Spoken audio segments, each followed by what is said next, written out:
Good morning, I'm Submarine Technician 3rd Class PappyStu. I'm taking on a tour of the USS New Mexico. Originally from Texas, but I have a lot of family in Reynosa, New Mexico, as well as Albuquerque. We're ready to show you around, show you what life's like on the boat. Follow me.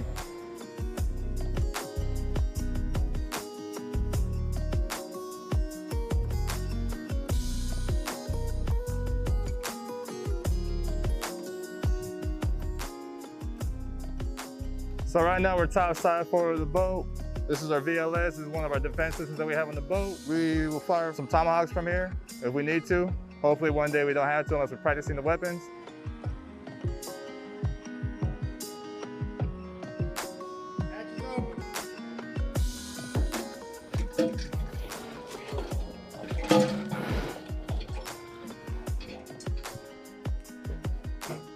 So right now we're standing in a lockout trunk. We do diver operations in here. So let's say we're underwater at certain feet, a certain depth. We will put the divers in here, flood it with water. That's where they escape. It's also emergency access for sometimes on the boat, and sometimes when there's heavy weather outside, we can't stand outside or have the hatches open. We open this, that way when it rains, it drains into the system and we're good to go after that. But this is where we're at right now. Pretty close, pretty tight, but what can I say? It's a submarine. So thanks for following me. Now we're inside the boat. Right now we're in upper level. There are 3 levels to the boat, upper, middle, and lower. I'm gonna take you to one of the places where we live on the boat because a lot of people ask where we sleep and how do we sleep. So let me show you really quick. Go ahead and follow me.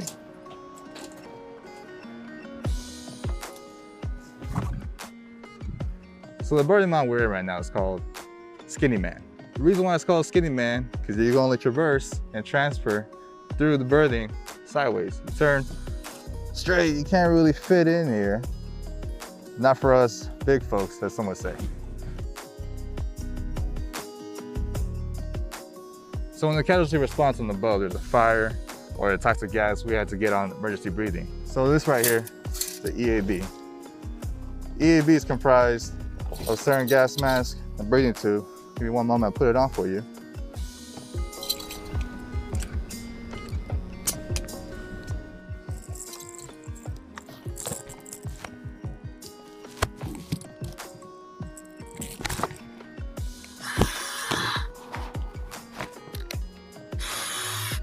So right now what I'm wearing is the EAB. It helps us breathe in the certain casualties where we can't breathe with certain air around us or there's a fire that's giving out too much carbon monoxide. Sometimes when we do a lot of drills, you see some of the guys put this on, living their Star Wars fantasy of being their favorite very own Darth Vader. And you can see why we do that. Good morning, I am Fire Control Technician, 2nd Class Petty Officer Tyler Tomorrow. This is fire control over here. This is my space. From here we work with the sonar team across from us. We work with Officer Deck Contact Manager to manage all the contacts out while we're submerged in the ocean and surface. So the missiles you guys saw topside, we enter the solution for those, and all the torpedoes that we have on board in the torpedo room, we develop solutions for those too.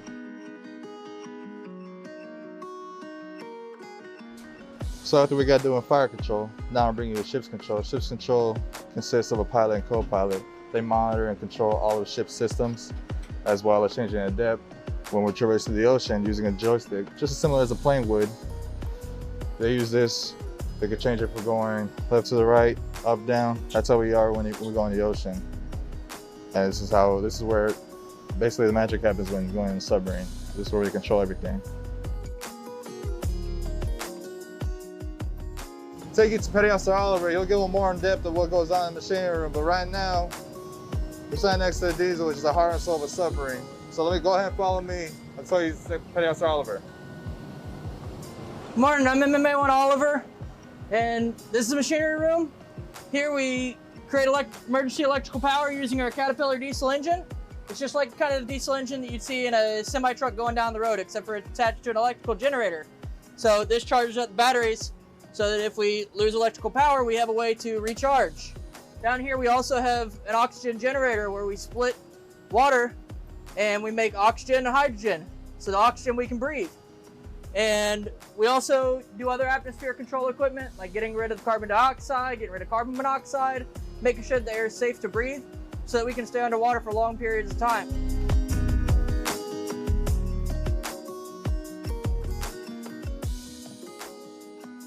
Good morning. I'm Ross McClellan, the chief of the boat here on board the USS New Mexico. You're inside the chief's quarters. This is where all the chief petty officers live, and they are the enlisted leaders on board the boat, and just ensure the entire crew stays safe and we bring everybody home back to their families. I hope everybody's enjoying their time out in New Mexico. I got to visit you guys in some of your schools a couple years ago. Really enjoyed the time, and I hope all your science projects are continuing to excel like the ones that I saw when I was there.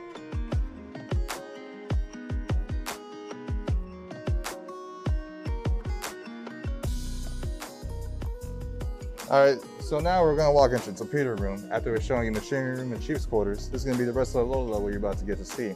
Torpedo room comprised of all the armaments, torpedoes, and as well as where all the torpedo men sleep.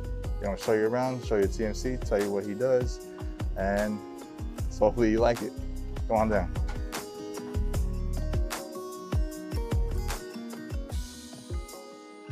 Hi, I'm PappyStu. Today we're going to be talking about the torpedo room. This on my right hand side is a Mark 48 torpedo. This is what we use to defend the ship if necessary. As you know, we also have berthing down here right now. That's what all these racks are for, these curtains. So if you don't know, sleeping in the torpedo room actually isn't that bad.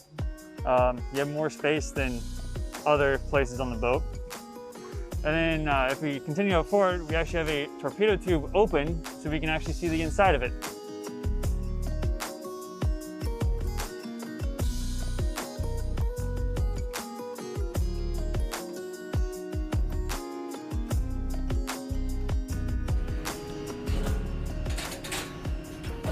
Greetings, I am CS1 Myers with the USS New Mexico. I am the leading CS. Here in my cruise mess, we serve food. We also congregate, play games.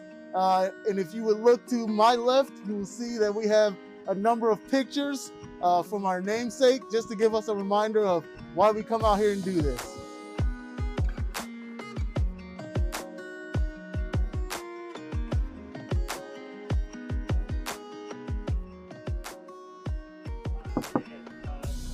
So right now we're in the captain's stateroom.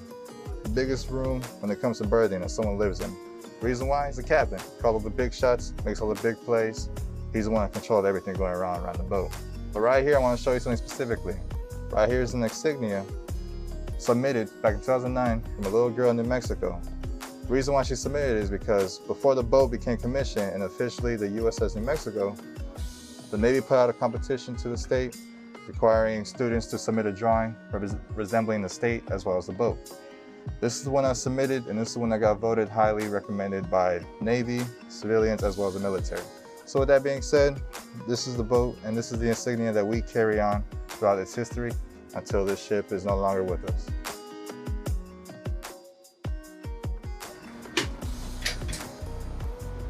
All right, guys, that's it for the tour. Thank you for coming along. Hope you enjoyed it. In spirit of New Mexico, defendemos nuestra tierra, which translates to, we defend our land. Take care. Thank you.